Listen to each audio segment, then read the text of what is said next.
de m'avoir fait participer au comité de recherche, parce que c'est très important aussi qu'il y ait des familles, même si quelquefois c'est un petit peu dur pour nous, parce qu'on ne comprend pas tout, mais enfin, avec monsieur, on comprend beaucoup plus vite.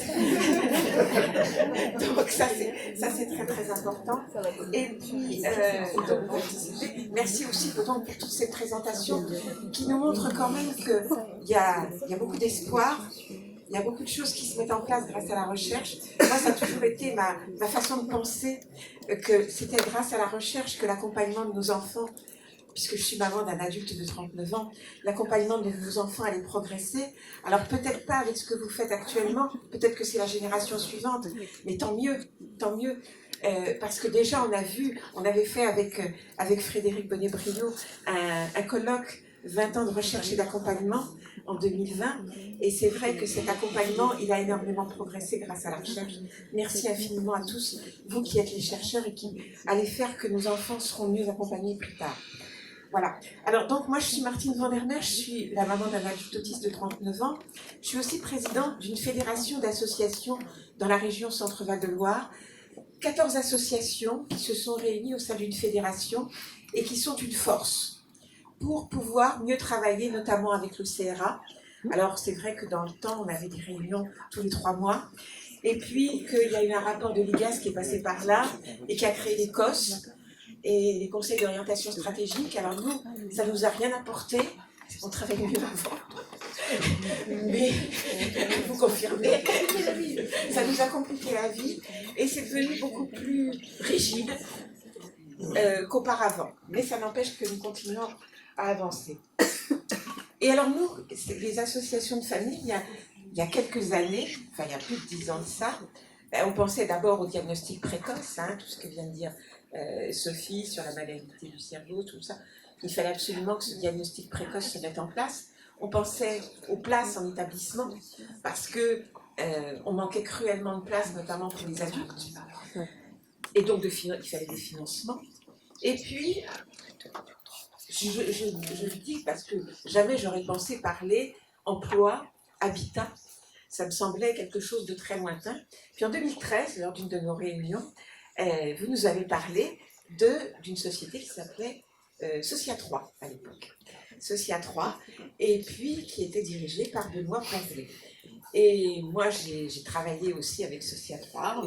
On a essayé d'accompagner des personnes. Je suis allée le présenter à Lille, peut-être ses amotismes. Enfin bon, on a fait... Parce que ça nous semblait évident qu'il fallait penser plus largement au spectre de l'autisme et que si nous, on avait beaucoup travaillé pour les personnes les plus démunies et les plus vulnérables et qui avaient besoin de place en établissement et qui en ont toujours besoin et qui en manquent toujours cruellement, il fallait aussi travailler sur tous les autres champs et notamment celui de l'emploi. Alors bon, ça n'a pas très bien marché à ce moment-là, mais voilà. Après, c'est devenu quelque chose de plus important. C'est devenu, Julien Bruno est là pour en témoigner, à la Société O3. Alors Benoît Pointelet devait être avec nous aujourd'hui. Bon, il ne pouvait pas venir, donc c'est un peu dommage. Il aurait pu vous expliquer exactement comme cette entreprise était importante dans notre région. Et puis, forcément, quand on pense à l'emploi, on pense aussi à l'habitat. Et là, on rejoint le secteur de la recherche, à mon avis. Parce que cet habitat, il faut qu'il soit adapté aux personnes autistes.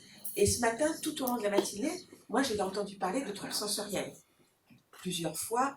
Et ça, les troubles sensoriels, avec la DSM-5, ça a été vraiment un point très, très important sur lequel on ne travaillait pas assez et sur lequel nous, on avait bien conscience, parents, que c'était extrêmement important, qu'on vivait dans l'enfer avec nos enfants qui étaient hyper et hypo sur tous les sens et qu'il fallait adapter tout pour qu'ils puissent vivre.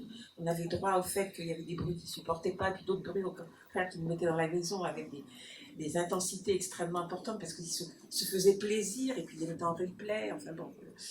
Et donc ces troubles sensoriels, c'est l'Ancréail qui s'en est saisi en premier pour nous proposer des accompagnements pour l'architecture. Parce que quand on construisait des établissements pour les adultes autistes, je peux vous assurer qu'on mettait du carrelage par terre, qu'il y avait des personnes qui se promenaient avec des clés tout le temps et que ça faisait un bruit terrible, qu'il y avait des radiateurs qu'on pouvait enlever partout. Enfin bon, on n'y avait pas pensé. Quand maintenant on travaille sur les UEMA, la première chose qu'on fait quand on a les porteurs de projets, on leur dit, mais vous avez pensé au sol? Vous avez vu ce que vous nous présentez, il y a du carrelage.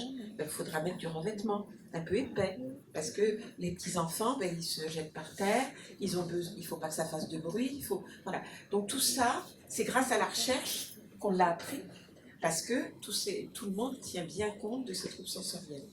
Donc, habitat, et puis emploi. Alors l'emploi dans notre région Centre-Val de Loire, il a quand même fait beaucoup de progrès pour les personnes autistes, y compris les autistes sévères. Vous savez qu'on est dans notre région, il y a eu le premier dispositif Andros, de type Andros qui s'est mis en place en Eure-et-Loire, qui a été suivi. Nous, on a Guerlain, on a Dior, il y a L'Oréal dans le Loiret, il y a Barilla dans l'Indre, enfin voilà. Tous ces dispositifs qui vont permettre l'emploi des personnes autistes sévères. L'emploi en ESAT aussi, puisque maintenant, dans certains départements, on arrive à avoir des doubles notifications femmes ESAT, c'est extrêmement important. Les autistes nous ont montré qu'ils savaient tout faire, qu'ils étaient surtout minutieux, qu'ils étaient toujours attentifs, qu'ils étaient à l'heure, parce que c'est vrai que ça c'est très important, qu'ils ne se mettaient jamais devant bref, et que c'était un atout pour les employeurs. Voilà. Alors avec tout ça, effectivement, il y a des projets qui ont émergé dans la région. Moi, dans le département d'où je suis originaire, l'Eure-et-Loire, nous avons un habitat inclusif. Il y a eu 2 habitats inclusifs qui ont émergé, celui qui va être ici dans le 37, et puis celui que nous avons en Eure-et-Loire. Et puis il y a l'emploi qui se met de plus en plus en place. De plus en plus de personnes autistes vont avoir accès à l'emploi. Et ça, c'est une très bonne chose et on en attend beaucoup. Alors, je voudrais vous présenter donc celle que vous avez déjà vue tout à l'heure, Madame Panjean. Je ne sais pas si elle est là. Non? Oui, ça, je ne vous avais pas vue. Bon, donc c'est elle qui va vous parler surtout tout ça, avec un très très beau projet. Et qui est un projet beaucoup plus global, puisque c'est parti quand même, si je ne me trompe pas, de ces groupes artistiques, et puis qui va déboucher sur beaucoup plus loin et beaucoup plus pour les personnes.